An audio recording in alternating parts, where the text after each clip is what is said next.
Royal Challengers Bengaluru IPL 2025ರ champion ಆಗಿ ಹೊರಹೊಮ್ಮಿತು. 20 ಕೋಟಿ ರೂಪಾಯಿ ನಗದು ಬಹುಮಾನದೊಂದಿಗೆ ಚಾಂಪಿಯನ್ಶಿಪ್ ಪಟ್ಟವನ್ನು 18 ವರ್ಷಗಳ ಸುದೀರ್ಘ ಪಯಣದಿಂದ ಇದು ಸಾದರಗೊಂಡಿತು. IPL 2025 ಇದರ ಗೆಲುವಿಗೆ ಈ ತ್ರಿಮೂರ್ತಿಗಳ ಕೆಲಸ ತುಂಬ ಹೆಚ್ಚಿನದ್ದು ಅಂತ ಹೇಳ್ಬೋದು. ರಾಯಲ್ ಚಾಲೆಂಜರ್ಸ್ ಬೆಂಗಳೂರು ಹಲವು ವರ್ಷಗಳ ಬಳಿಕ ಈ ಬಾರಿ ಅಭಿಮಾನಿಗಳ ಅತ್ಯಂತ ಪ್ರೀತಿಯ ಫ್ರಾಂಚೈಸಿ ಬೆಂಗಳೂರು ಹೆಸರಿಗೆ ತಕ್ಕಂತೆ ರಾಯಲ್ ಆಗಿ ಆಡಿದೆ. 18 ವರ್ಷಗಳ ಸತತ ಪ್ರಯತ್ನದ ಬಳಿಕ RCB ಕಪ್ ಗೆದ್ದುಕೊಂಡಿದೆ. ಹೌದು, ಈ ಬಾರಿ ಆಟಗಾರರು ಉತ್ತಮ ಪ್ರದರ್ಶನ ನೀಡಿದ್ದಾರೆ. ವಿರಾಟ್ ಕೊಹ್ಲಿ ತನ್ನ ಇಮೇಜ್ಗೆ ತಕ್ಕಂತೆ ಪ್ರದರ್ಶನ ನೀಡಿದ್ದಾರೆ. ರಜತ್ ಪಾಟಿದಾರ್ ನಾಯಕತ್ವವು ಉತ್ತಮವಾಗಿದೆ. ಅನುಭವಿಗಳಾದ ಭುವನೇಶ್ವರ್, ಹೇಜಲ್ವುಡ್, ಕೃನಾಲ್ ತಮ್ಮ ಅನುಭವವನ್ನು ಧಾರೆ ಎರೆದಿದ್ದಾರೆ. ಹೊಸ ಹುಡುಗರಾದ ಸುಯೇಶ್, ಯಶ್ ದಯಾಳ್ ತಮ್ಮ ಸಾಮರ್ಥ್ಯವನ್ನು ಓರೆಗೆ ಹಚ್ಚಿ ಆಡಿದ್ದಾರೆ. ಆದರೆ ಇದರ ಹಿಂದಿನ ಶಕ್ತಿ ಎಲ್ಲದಕ್ಕೂ ಪ್ರಮುಖ ಕಾರಣ ಆ ತ್ರಿಮೂರ್ತಿಗಳು. ಅವರೇ ಮುಖ್ಯ ಕೋಚ್ ಆ್ಯಂಡಿ ಫ್ಲವರ್, ತಂಡದ ನಿರ್ದೇಶಕ ಮೋ ಬೊಬಾಟ್ ಮತ್ತು ಬ್ಯಾಟಿಂಗ್ ಕೋಚ್ ಹಾಗೂ mentor Dinesh Karthik. Royal Challengers Bengaluru ತಂಡದ ಈ ಬಾರಿಯ ಯಶಸ್ಸಿನ ಹಿಂದೆ ಈ ತ್ರಿಮೂರ್ತಿಗಳ ಪಾತ್ರವನ್ನು ಅಲ್ಲಗಳೆಯುವಂತಿಲ್ಲ. ಇದು 2 ತಿಂಗಳ ಹಿಂದಿನ ಕಥೆಯಲ್ಲ, ಇದು ಕಳೆದ ನವೆಂಬರ್ನಲ್ಲಿ ನಡೆದ ಹರಾಜಿನ ಕತೆ. 2010ರಲ್ಲಿ ಇಂಗ್ಲೆಂಡ್ ತಂಡದ ಡೈರೆಕ್ಟರ್ ಆಗಿದ್ದ ಆ್ಯಂಡಿ ಫ್ಲವರ್ T20 ವಿಶ್ವಕಪ್ ಗೆಲುವಿನಲ್ಲಿ ಪ್ರಮುಖ ಪಾತ್ರವನ್ನು ವಹಿಸಿದ್ದರು. 2015ರ ಏಕದಿನ ವಿಶ್ವಕಪ್ನಲ್ಲಿ ಆರಂಭಿಕ ಹಂತದಲ್ಲಿ ಮನೆಗೆ ಹೋಗಿದ್ದ ಇಂಗ್ಲೆಂಡ್ ತಂಡಕ್ಕೆ ಹೊಸ ರೂಪ ಕೊಟ್ಟವರು ಮೋ ಬೊಬಾಟ್. ಅವರ ಅವಧಿಯಲ್ಲಿ ಇಂಗ್ಲೆಂಡ್ ಏಕದಿನ ವಿಶ್ವಕಪ್ ಗೆದ್ದವರು. ರಾಯಲ್ ಚಾಲೆಂಜರ್ಸ್ ಬೆಂಗಳೂರು ತಂಡದ ಆಟಗಾರನಾಗಿ ತಂಡದ ಒಳಗೂ ಹೊರಗೂ ಅರಿತವರು ದಿನೇಶ್ ಕಾರ್ತಿಕ್. ಈ ಮೂವರ ಅನುಭವದ ಮಿಶ್ರಣವೇ ಈ ಬಾರಿಯ RCB ತಂಡ IPLನ ಚೊಚ್ಚಲ ಈ ಪಂದ್ಯವನ್ನು ತನ್ನದಾಗಿಸಿಕೊಂಡಿದೆ.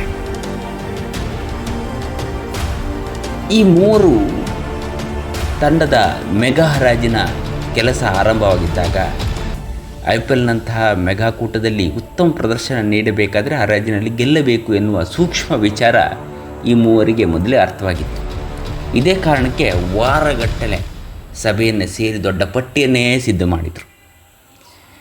ಮೆಗಾ ಹರಾಜಿಗೂ ಮೊದಲು RCB ತನ್ನಲ್ಲಿ ವಿರಾಟ್ ಕೊಹ್ಲಿ, ರಜತ್ ಪಾಟಿದಾರ್ ಮತ್ತು ಯಶ್ ದಯಾಳ್ರನ್ನು ಮಾತ್ರ ಇರಿಸಿಕೊಂಡಿತ್ತು. ಹಲವು ವರ್ಷಗಳಿಂದ ತನ್ನ ಜೊತೆ ಇರುವ ಸಿರಾಜ್ ಅವರನ್ನು ಕೈ ಬಿಡಲಾಗಿತ್ತು. ಇದು ಅಚ್ಚರಿಗೆ ಕಾರಣವಾಗಿದ್ದರೂ ಇದರ ಹಿಂದೆ ತ್ರಿಮೂರ್ತಿಗಳ ತಲೆ ಕೆಲಸ ಬೇರೆಯೇ ಮಾಡಿತ್ತು.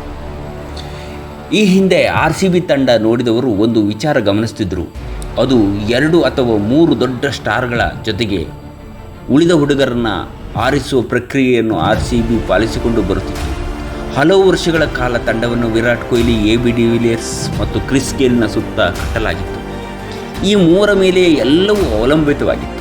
ಆದರೆ ಈ ಬಾರಿ ಈ ಸಿದ್ಧ ಸೂತ್ರವನ್ನು ಬದಿಗೆ ತಳ್ಳಿ ಮ್ಯಾನೇಜ್ಮೆಂಟ್ ಹೊಸ ಪ್ರಯೋಗಕ್ಕೆ ಅಡಿಪಾಯ ಹಾಕಿತ್ತು.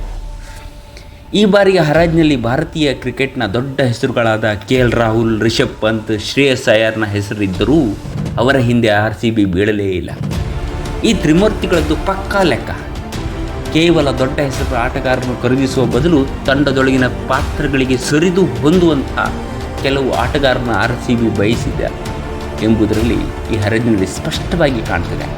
ಪರಿಣಾಮ Josh Hazlewood, Bhuvneshwar Kumar, Krunal Pandya, Phil Salt, Suyash Sharma, Romario Shepherd ಮತ್ತು ಟಿಮ್ ಡೇವಿಡ್ರಂತಹ ಮೌಲ್ಯಯುತ ಖರೀದಿಗಳ ಮೇಲೆ ಗಮನ ಹರಿಸಿದರು. ವಿಶೇಷ ಏನಂದರೆ ಈ ಎಲ್ಲ ಆಟಗಾರರು ಈ ಬಾರಿ ಒಂದಲ್ಲ ಒಂದು ಪಂದ್ಯದಲ್ಲಿ ತಂಡಕ್ಕೆ ವಿಶೇಷ ಕೊಡುಗೆಯನ್ನು ನೀಡಿದ್ದಾರೆ.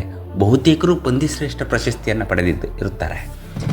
ಹರಾಜಿಗೆ ಮೊದಲು ತಯಾರಿ ಹೇಗಿತ್ತು ಅಂದರೆ ಪಂದ್ಯದಲ್ಲಿ ಆಡುವ 11 ಯಾರಿರಬೇಕು ಎಂದು ಈ ಮೂವರು ಹರಾಜಿಗೆ ಮೊದಲೇ ಬಹುತೇಕ ಅಂತಿಮ ಮಾಡಿದರು. ಈ ಬಗ್ಗೆ ಮಾತನಾಡಿದ್ದ ದಿನೇಶ್ ಕಾರ್ತಿಕ್ ಹೇಳ್ತಾರೆ, ನಾವು ಬಯಸುವ ಬ್ಯಾಟಿಂಗ್ ಕ್ರಮಾಂಕ ಇದೇ ಎಂದು ನಮಗೆ ಖಚಿತವಾಗಿತ್ತು. ಹರಾಜಿನ ತಯಾರಿಯಲ್ಲಿಯೂ ನಾವು ಕೆಲವು 11 ಆಟಗಾರನ ಒಂದು ಸಂಯೋಜನೆಯನ್ನು ಹೊಂದಿದ್ವು ಅಂತ ಕಾರ್ತಿಕ್ ಅವರು ಹೇಳ್ತಾರೆ. ತಂಡಕ್ಕೆ RTM ಅವಕಾಶ ಇದ್ದರೂ ಅನುಭವಿ ಫಾಫ್ ಡುಪ್ಲೆಸಿಸ್ ಅವರಿಗೆ ಅವ್ರನ್ನ ಬಳಸಿಕೊಳ್ಳಲೇ ಇಲ್ಲ. ಬದಲಾಗಿ RCB ಕರೆತಂದದ್ದು ಫಿಲ್ ಸಾಲ್ಟ್ ಅವರನ್ನು. ಯಾವುದೇ ಎದುರಾಳಿಯಾದರೂ ಎದೆಗುಂದದೆ ಆಡುವ ಸಾಲ್ಟ್ ಈ ಬಾರಿ ತಂಡದ ಪ್ರಮುಖ ಗುರಾಣಿಯಾಗಿದ್ದರು. ನಮಗೆ ಯಾವ ರೀತಿಯ ಆಟಗಾರರು ಬೇಕು ಮತ್ತು ಯಾವ ಆಟಗಾರರು ಯಾವ ಪಾತ್ರಕ್ಕೆ ಹೊಂದಿಕೊಳ್ಳುತ್ತಾರೆ ಎಂಬುದನ್ನು ತಿಳಿದುಕೊಂಡು ಸಮತೋಲಿತ ತಂಡವನ್ನು ಆಯ್ಕೆ ಮಾಡುವಲ್ಲಿ ನಾವು ಸರಿಯಾಗಿ ಕೆಲಸ ಮಾಡಿದ್ದೇವೆವು ಮತ್ತು ಅವರು ಹೇಗೆ ಹೊಂದಿಕೊಳ್ಳುತ್ತಾರೆ ಎಂಬುದನ್ನು ನೋಡುತ್ತಿದ್ದೆವು ಅನ್ನುತ್ತಾರೆ ನಮ್ಮ ದಿನೇಶ್ ಕಾರ್ತಿಕ್. ಸರಿಯಾದ ತಯಾರಿ ಇದ್ದರೆ ಯಾವುದೇ ಯುದ್ಧವನ್ನು ಗೆಲ್ಲಬಹುದು ಎಂದು ತೋರಿಸಿಕೊಟ್ಟ ಸೀಸನ್ ಇದು.